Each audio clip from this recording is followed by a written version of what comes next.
Good evening, everyone. Welcome to the Lock in Your Success Trade and Market Update for May 19th, 2013.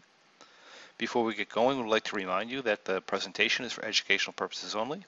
We are not financial advisors, nor are we broker-dealers, and we're not making any specific trade recommendations. Any trades and/or results covered in the presentation may or may not be from live trades.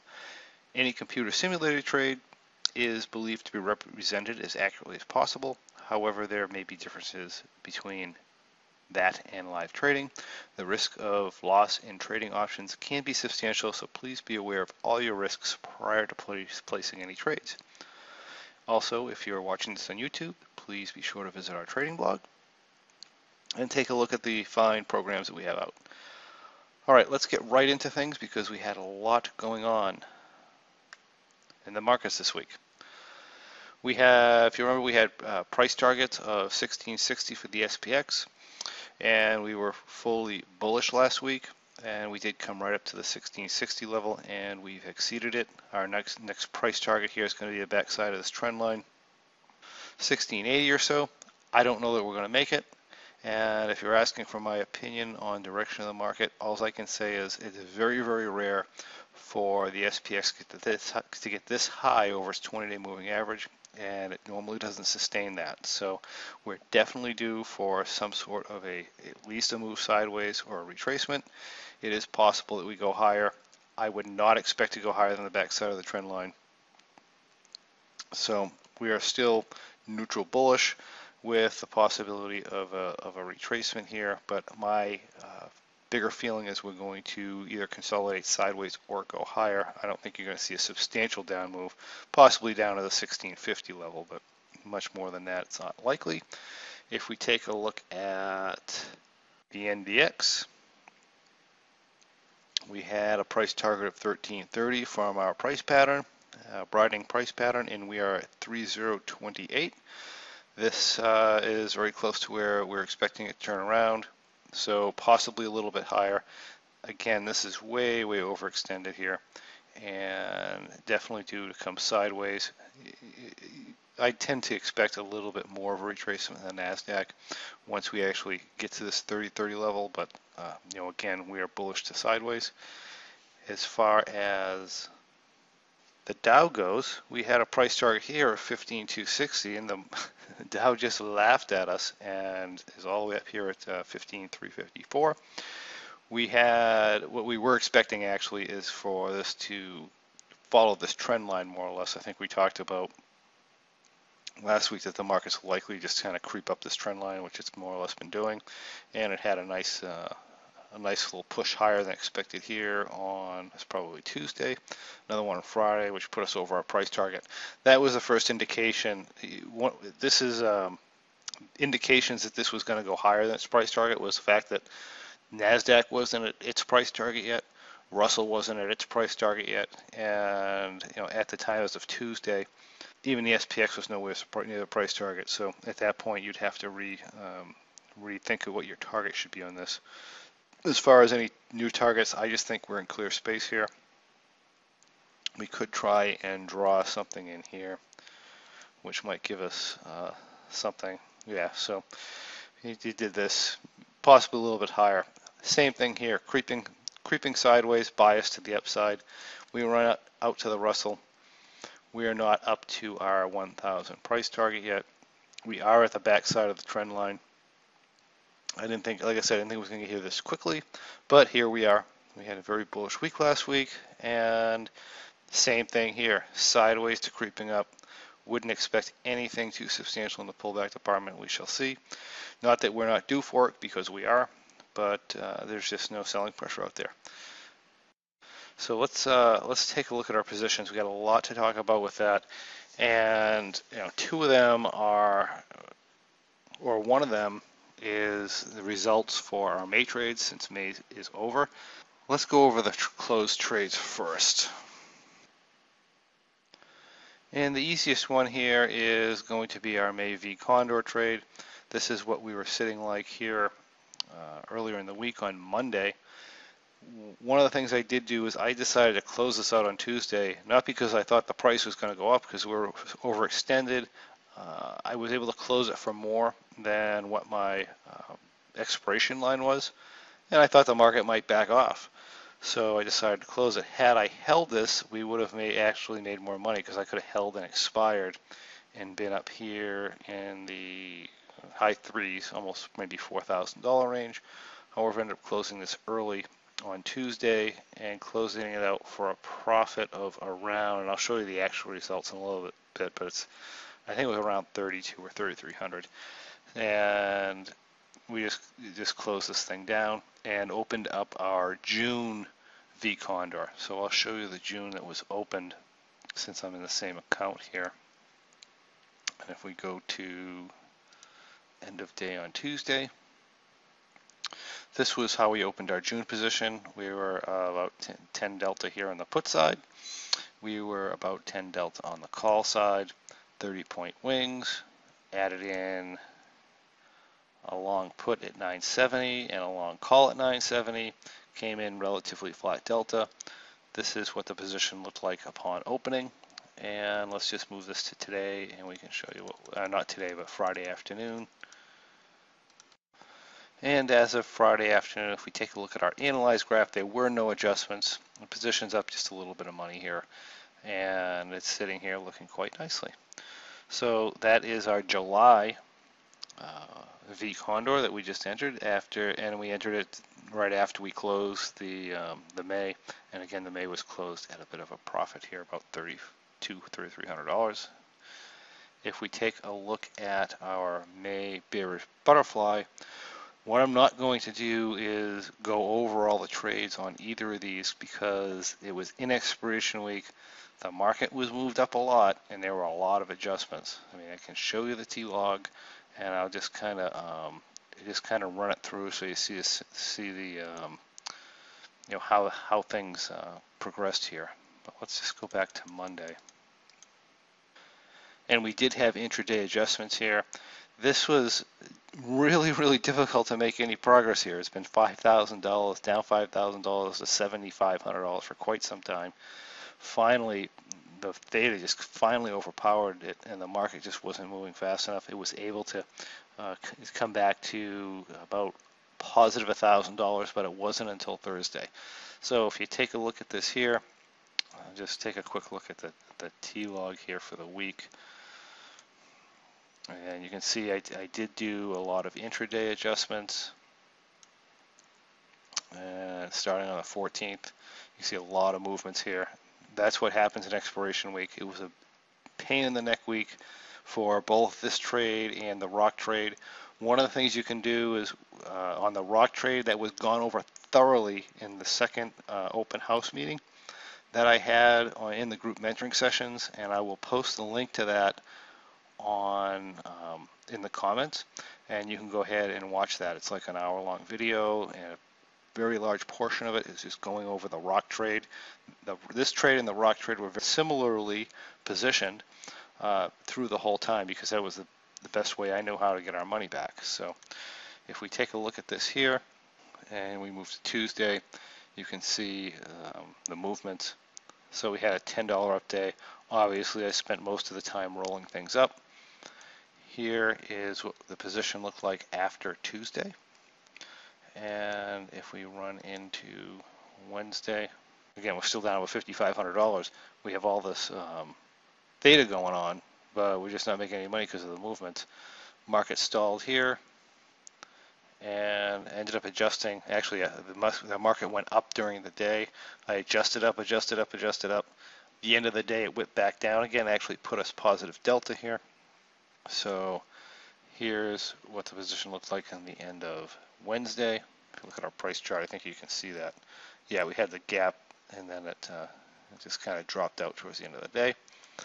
On Thursday, well, this is closing day. By the end of the day, when we were ready to close it out, the position looked something like this. And by the time we actually did close it out on Thursday, it was 1506, go to 1500. And they were actually giving some really good pricing a little bit after this, and we were able to actually pull a little bit of money out of this on the way out. So, being creative and working our way back and forth out. Monday was a nice range-bound day. It was, sorry, not Monday, but Thursday, where the market was walking back and forth, and we were able to walk ourselves out of this position here at a small profit. So, a heck of a trade here, and certainly a losable trade. Had to fight it right into the very last minute, and we were able to eke something out of it. So, if we switch over to the rock trade, we had very similar movements through the whole week, and like I said, you can take a look at our video and you'll see the movements that were made. This one was doing a lot nicer, right, because we were up money on this trade, about $5,900 coming into the week. As the week progressed here, we are at least getting a little bit gains, because we hold the delta a little. The movements were similar to the bearish butterfly, but we hold the position. We put butterflies out a little bit wider here. We hold the position a little bit wider and a little bit flatter delta, and kind of helped us out. So if we go into Wednesday, you see we just kind of continue to move up with the market. We get into a position like this. Same thing happens. This is very similar to the bearish butterfly position right now, except the bearish butterfly position was profit and loss was way down. Very similarly positioned here. Same thing happened. The market ran up, adjusted up, and the market kicked back here. And we go into Thursday. And yeah, towards the end of the day, this is me scaling out of the position. So we'll go a little bit earlier in the day. A little bit earlier in the day, we look something like this with our position. And we just kind of scaled out of this during the day. I'll show you the T-log here. Ended up taking over 30% here on this by the time we traded out of it. Again, we were able to walk out of this nicely and get filled pretty nicely using individual options on the way out. And T-log looks something like this. Again, take a look at the video. It's going to have the link posted, and this thoroughly goes over this pretty well. So there's no point spending. It'll take us forever to go over all these movements. So, all right. So those are those trades, and I didn't make any changes. All right. So those are those trades that are closed out. The May V Condor, May Bearish Butterfly, May Rock trade. A decent month profit and loss wise, but boy, what a pain in the neck with a market move. It was definitely made us work for it. There was no M3 trade for May. I decided not to trade it, and I just jumped right into June. They were a lot friendlier. Speaking of a June M3 trade, we can go right there. And this has been very nice and simple to manage, and I'm glad it has been, because I've been too busy managing this other stuff. If we take a look at our analyzed graph, the trade looks something like this. Wait, but let's go back to Tuesday here. Tuesday's when we did the roll. So prior to Tuesday, this is what we look like prior to Tuesday. The market up here, like I said, if we stayed here, we would have been fine profit and loss wise. We were at, we had the short 910s, the long 870s, short 940s, short 2 950s, long 10 970s. We go to the following day. On Wednesday, we did this roll up, which is the 15th. And I thought it was Friday, but it wasn't. So I'm mixing my days in. Here we come here, and our longs are now at 890. We got 4 shorts at 940, 16 shorts at 950, 10 shorts at 990. And I think, was that the last? Yeah, that's the last thing we did. So we didn't do anything else all week. And the position at the end of the week just looks the same. As you can see, we are doing fine. Not up a heck of a lot of money, but that's because the market hasn't stopped. Certainly hasn't been market neutral. So this is going to be due for another adjustment next week if the market doesn't back down. And this is where we sit. So we're up about 1,000. I'd actually like to rotate out of this and get into July, and I may do that this week. We'll see what happens. Just take the small profit and move on. Let's see. We have another open trade. We'll see. We've looked at the July V Condor. We've looked at them 3. Let's just quickly look at the June Bearish Butterfly, which is getting whacked pretty good here. We put this on, and the market's done nothing but go up. This position here is down 2/3 of our maximum loss number. As of Friday, there were no adjustments this week except to add in the 900 butterfly on Friday afternoon, and that was late. This is what the current position looks like. The position max loss is out here at around looks like 1,005, 1,006. And I do expect the market to probably hit that. So I expect the market to max loss this trade out possibly this week. If this trade does survive the week, it'll probably be fine. So all we really need here is for the market just to pull back or at least sit here for a little bit, get our delta increased. Obviously, if we had a nice drawdown in the market, then this thing would get back to break even very, very quickly, which is what's really good about this trade in most normal markets. You get the swing back, you're up the money, and you can manage it from there. This here, we're not expecting that in this market. I would probably expect this to take a loss this month by the guidelines. There are things you can do to hold it off the max loss number until this blows off. But we're trading this by the guidelines, and by the guidelines, it shall rise or fall as it goes. So, and that is the bearish butterfly for June. So let's just take a quick look at the results for May. May, a bearish butterfly. I'll call it a win, although it's kind of not. I ended up being able to actually close that thing out at a 2.3% profit, and it didn't look like it on the option view, but when I have to go back in and correct the numbers, it actually came out at plus $1,000, about 1,100 I believe was the actual number, and that was a 2.3% profit on a planned capital of 50,000. There was a lot more than that in the trade. It was just a pain in the neck, and for the year, we're basically slightly underwater for the year on this trade, which for a bearishly positioned trade in a market that's just been consistently up, that we've been doing very good, and really the only reason we had a real big problem is because of that 35-point expiration move, April expiration. June may max loss out. If that puts us max loss out, we'll be down 30-something% for the year. It may or may not make it up. We shall see. I've never had it not make it up. The worst year we've ever had was 2010. That still came out with a 40 or 50% profit for the year. We'll see if it pulls out towards the end of the year. You would think that the market's gotta slow down here. And like I said, the only reason this has not taken a lot better profits here is it's been crazy bullish. The M3 trade, again, the trade is designed to break even on a big up move, was doing pretty much that most of the year. We took it into expiration, and I kind of went outside M3 concept and jumped on top of the market and took on some price movement risk, and the market beat us up for it. That was that 35-point down day that put us down. We did not trade that this month, so this is still down 16 for the year.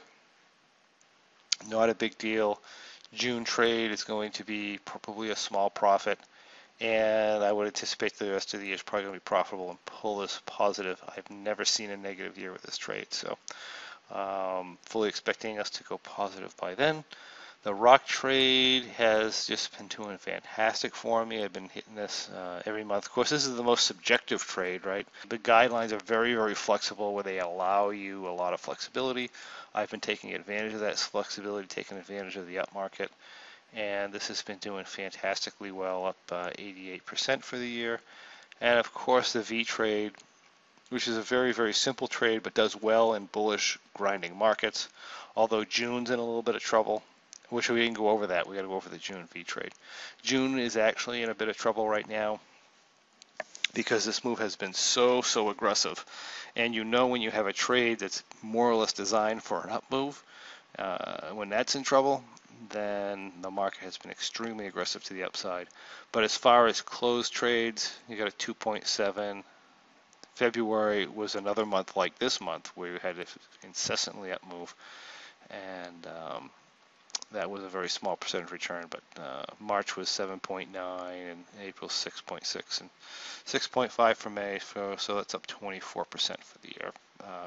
And this is all on planned capital numbers. So all in all, things are working out okay, but it's been a very difficult year. Market's been a real pain in the neck. And let's just go back and look at our June V condor, which isn't actually a V condor anymore. It's just a regular condor. I took the V out of it, and I'll show you why with that here. So this is down about 3,500. It max losses out at $5,000. It's possible this may max loss out this month also. We shall see. As of right now, Here is what the position looks like. As far as moves this week, on the 14th, which is Tuesday, we simply bought back. Let's just go back to Tuesday so you know what we looked like, or Monday. Monday, if you remember, we were short the 850s put side. We were short the 1010s on the call side, down about $1,000, and the position looked like this. We had this incessant up move. As we did on Tuesday, I simply bought back one of these 10s, kept our delta down at a reasonable level, but it is taking a toll on our profit and loss. No other adjustments this week until Friday, where I decided to roll out again. Another major adjustment. I took these 1010s out to 1030. If we take a look, I took these all the way out to 1030. I bought the 1060s to cover it. I sold the straddle, and I rolled these puts all the way up to 920, and I bought the 890s to cover it. This is just kind of in a straight condor with missing some shorts here. And it's going to max loss out at about 1010. We shall see if that actually happens. If the market is that aggressive, that would be quite a feat. I mean, I expected it to go to 1,000, but not this quickly. If it goes to 1010 without slowing down, this may take a loss. If it goes to 1010 a little bit later, maybe we can control it. I may even end up putting the V back in it, but for right now, I'm just going to try to maximize our theta, see if we can get this up over 0 before we get too much of a market move. So to the downside, 960 is probably an issue here. If we were to whip back to 960, I may just close this at a loss. If we stay in this range, obviously, then that'll be good. If we continue up, we will chase a little bit further. If it goes too aggressively, we'll lose. If it does not, then we'll be okay. But like I said, it is a market neutral trade, and it's been anything but market neutral. It's been totally bullish. So that is what happened with our May trades. This is the shape of our June trades. The June trades are kind of beat up right now. Liking the July Bearish Butterfly entry really well this month. We shall see how that goes. All right, before we go I'd like to remind you, if you're having trouble seeing the numbers, this video is recorded in high definition, so just go into YouTube and change your settings to high definition. The numbers should be really clear, or at least pretty darn clear. And also, make sure you take a look at that video we have for the open house for the group mentoring, because it shows in detail the adjustments made to the ROCK trade, which the Bearish Butterfly trade comes close to mirroring. So and that's about it. So have a great week, everybody. We'll keep you updated when it changes. Thank you and good night.